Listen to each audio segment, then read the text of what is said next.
सुमंगल सुप्रभातम सभी योग के प्रेमी साधक और साधिकाओं। YCB लेवल 3 के अंतर्गत आज हम योग वशिष्ठ का परिचय और उसके अनुसार योग के बारे में जानकारी प्राप्त करते हैं। योग वशिष्ठ को महारामायण नाम से भी जाना जाता है क्योंकि इसके अंतर्गत रामायण से 4000 श्लोक अधिक है। इसे कई लोग अर्ष रामायण, ज्ञान वशिष्ठ, मोक्षोपाय वशिष्ठ नाम से भी जानते हैं। इसका अध्ययन खास तौर पर सिद्धावस्था प्राप्त होने पर अवश्य करना है। यह बहुत ही सरल भाषा के अंतर्गत है जिसमें कहानियाँ, दृष्टांत और आख्यान के माध्यम से बहुत सरल तरीके से समझाया गया है। और ये जो ग्रंथ है श्री भगवान ने अपने गुरु वशिष्ठ जी को अपने अध्ययन समाप्ति के बाद जो उनके मन में सवाल थे, जो पूछे थे, उनको जवाब में जो वशिष्ठ जी ने मार्गदर्शन दिया है उसे ही हम योग वशिष्ठ ग्रंथ के नाम से जानते हैं, जिसके अंतर्गत 6 प्रकरण हैं। सर्वप्रथम प्रकरण है वैराग्य। इसमें भगवान ने पूछा है कि ये वैभव, राज्य, देह और आकांक्षा सब कुछ तो नष्ट होने वाले हैं, तो इनका क्या उपयोग है। मुमुक्षु प्रकरण में उन्होंने जवाब दिया है, मार्गदर्शन किया है भगवान श्री राम जी को, उसका वर्णन है। तीसरा प्रकरण है उत्पत्ति, स्थिति और उपशम। इसमें संसार की उत्पत्ति, स्थिति और लय का वर्णन है। और छठा प्रकरण निर्वाण प्रकरण। ये 2 विभागों में विभाजित है, पूर्वार्थ और उत्तरार्थ। इसके अंतर्गत जो व्यक्ति संसार में फंसे हैं उससे मुक्त होने के उपाय बताए गए हैं। और इसमें लीलोपाख्यान और चूड़ालोपाख्यान अति महत्वपूर्ण है क्योंकि इसमें स्त्री शक्तिकरण का मापदंडन के बारे में मार्गदर्शन है। अब जो आखिरी प्रकरण है निर्वाण, इसमें योग की परिभाषा दी गई है जो कि संसार से पार होने की युक्ति का नाम ही योग है। अब उन्होंने योग को 2 भागों में विभाजित किया है, एक तो सांख्य योग और दूसरा प्राण योग। सांख्य योग में हम देखते हैं, हमें जानना है सांख्य यानी ज्ञान, तो इसमें हम जानेंगे हमारा मन क्या है। हमारा मन जो है भावनाएं मात्र है, और ये भावनाएं क्या है, हमारे विचार, और यही इन्हीं विचारों के कारण हम क्रिया करते हैं और उसके फल की इच्छा रखते हैं।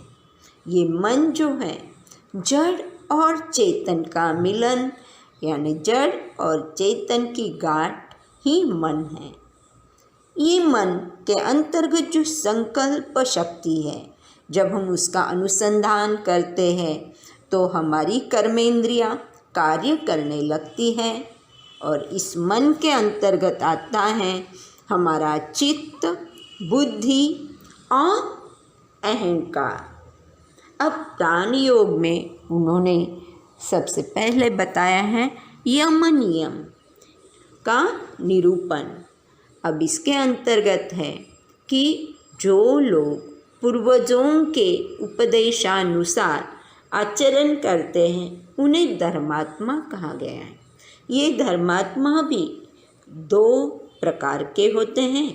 एक है प्रवृत्ति मार्ग वाले, जो शास्त्रों का अनुसार कर्म करते हैं, शुभ कर्म करते हैं और उनके फल की अपेक्षा रखते हैं।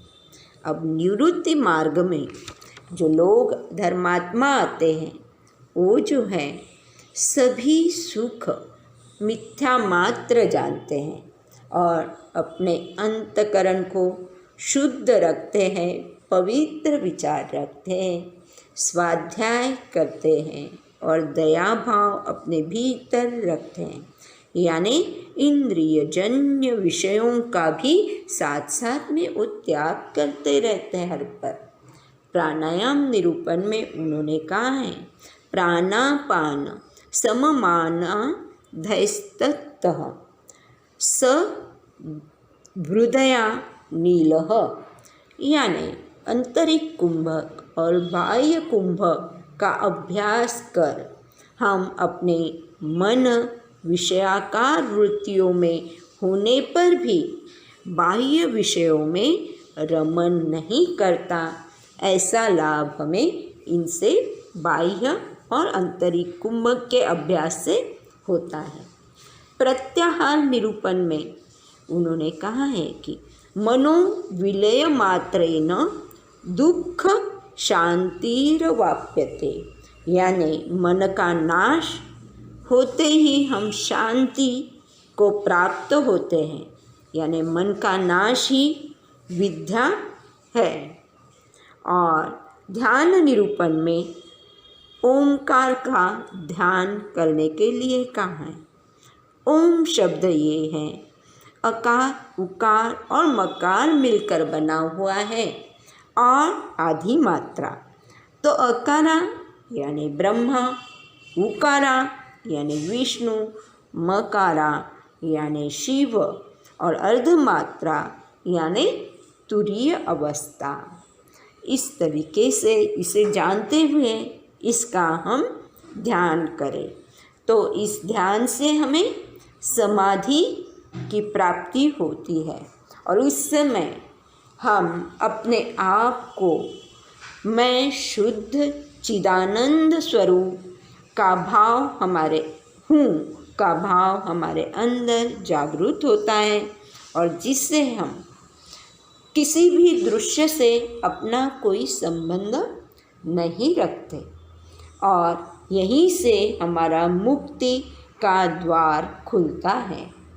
और ये मुक्ति का साधन सिर्फ ज्ञान मात्र है और ये मुक्ति भी दो तरह की है, जीवन मुक्ति यानी सधेय मुक्ति यानी इच्छा रहित हो जाना और विधेय मुक्ति यानी हम अपने जन्म बंधन से मुक्त हो जाते हैं, पुनर्जन्म रहित हो जाते हैं।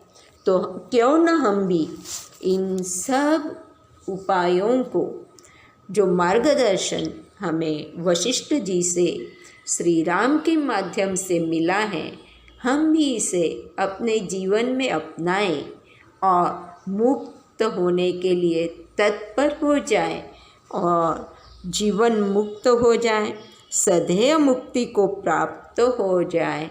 इन्हीं शुभकामनाओं के साथ आज की चर्चा को यही विराम देते हैं। ओम शांति शांति शांति।